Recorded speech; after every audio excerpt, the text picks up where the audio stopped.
ঢাকা বিশ্ববিদ্যালয়ের শিক্ষার্থী শাহরিয়ার আলম সাম্য হত্যাকাণ্ডের রহস্য উদ্ঘাটন ও দোষীদের শাস্তির দাবিতে শাহবাগ অবরোধ করে বিক্ষোভ করছে ছাত্রদল।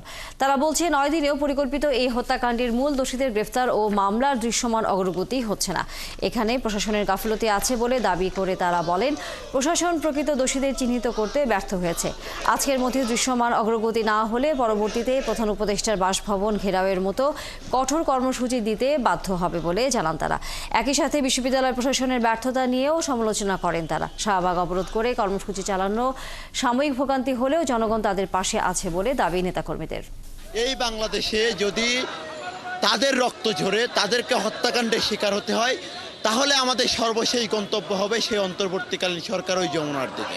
যদি আমরা দৃশ্যমান কোনো অগ্রগতি না দেখতে পাই, অবশ্যই আইন শৃঙ্খলা বাহিনী শুরু করে বর্তমান সরকারের বিরুদ্ধে আমরা অতি শীঘ্রই কর্মসূচি নিয়ে ঘোষণা করব। রামপুরা থেকে আসার পথে আমাদের ওই যে বাসগুলা অনেক জায়গা ঘুরে আসছে এবং জ্যাম পড়ে রয়েছে, এটা আমাদের কষ্ট হয়েছে। ফর্ম ফিল আপের লাস্ট ডেট ছিল, আমি সেই সদরঘাট থেকে হাইটা এই যে ব্রিজ যাইছি, সব জায়গা বলো এই জায়গাতে। সেখানে আছেন সহকর্মী ফরাদ ইবনে মালিক, যুক্ত হচ্ছেন তিনি আমাদের সাথে। ফরাদ, এই মুহূর্তে বিক্ষোভের সর্বশেষ কি খবর আছে আপনার কাছে?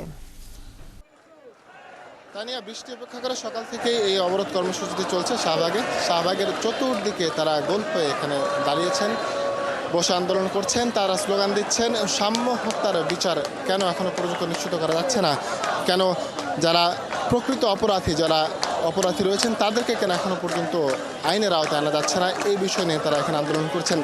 জানিয়ে রাখি, সাম্য হত্যার পর 9 দিন পেরিয়েছে। এই 9 দিন এখনো পর্যন্ত এই মামলার দৃশ্যমান কোনো অগ্রগতি এখনও তারা দেখতে পায়নি। এই অগ্রগতি তারা না পেয়ে তারা এখানে আন্দোলন করছেন। শাহবাগের চারপাশে তারা আন্দোলন শুরু করেছেন, সকাল থেকে তারা আন্দোলন করছেন, বিকেল 5টা পর্যন্ত আন্দোলন চলবে। তারা জানিয়েছেন, যদি তাদের এই দাবি যদি পূরণ না হয়, আজকে যদি দৃশ্যমান অগ্রগতি তারা না দেখতে পারে, তাহলে তারা কঠোর কর্মসূচি দিতেও বাধ্য হবেন। আমরা কথা বলবো ঢাকা বিশ্ববিদ্যালয়ের ছাত্রদলের সভাপতির সাথে। আমরা তার কাছে জানতে চাই, এখনো পর্যন্ত দৃশ্যমান অগ্রগতি তো দেখতে পাচ্ছেন না, পরবর্তী কর্মসূচি কি নেবেন আপনারা? আপনারা জানেন যে 9 দিন ধরে আমরা বাংলাদেশ জাতীয়তাবাদী ছাত্রদল একটি যৌক্তিক দাবি আদায়ের জন্য আমরা বিভিন্ন ধরনের কর্মসূচি দিয়ে আসছি। আজকে আমরা এই অবস্থান কর্মসূচিতে এসেছি। নিশ্চয়ই এই 9 দিনে দৃশ্যমান কোনো আমরা ব্যবস্থা নিতে দেখিনি সাম্যর হত্যাকারীদের বিরুদ্ধে। এই জন্য আমরা এখানে অবস্থান কর্মসূচিতে আছি। আমার এই অবস্থান কর্মসূচি 5টা পর্যন্ত চলবে এবং আমাদের কেন্দ্রীয় সংসদের মাননীয় সভাপতি জনাব রাকিবুল ইসলাম রাকিব ভাই, উনি পরবর্তী কর্মসূচি ঘোষণা করবেন। ধন্যবাদ আপনাকে। আমরা আরেকজনের কাছে ছোট করে জানতে চাই যে আপনারা এখন পর্যন্ত দৃশ্যমান অগ্রগতি যে দেখতে পাননি, কার গাফিলতি মনে হচ্ছে? দেখুন, আমাদের আসলে প্রথম থেকে এখন পর্যন্ত সামগ্রিক গাফিলতি মনে হচ্ছে ঢাকা বিশ্ববিদ্যালয়ের প্রশাসন এবং ডিএমপির। কারণ এই ঘটনাটি যেহেতু ঢাকা বিশ্ববিদ্যালয়ের ভিসি প্রক্টরকে আমরা সর্বোচ্চ অভিভাবক জানতাম, তাদের উচিত ছিল এই বিষয়ে প্রশাসনের সাথে সার্বক্ষণিক যোগাযোগ রাখা, কিন্তু তারা সেটি না করে আমাদের এই মুভমেন্টকে ভিন্ন খাতে প্রভাবিত করার জন্য বারবার বিভিন্ন ইস্যু দিয়ে পরোক্ষভাবে ন্যারেটিভ তৈরি করছে। আমরা মনে করছি এই ব্যর্থতা ঢাকা বিশ্ববিদ্যালয় প্রশাসনের, এই ব্যর্থতা ডিএমপির। ধন্যবাদ আপনাকে।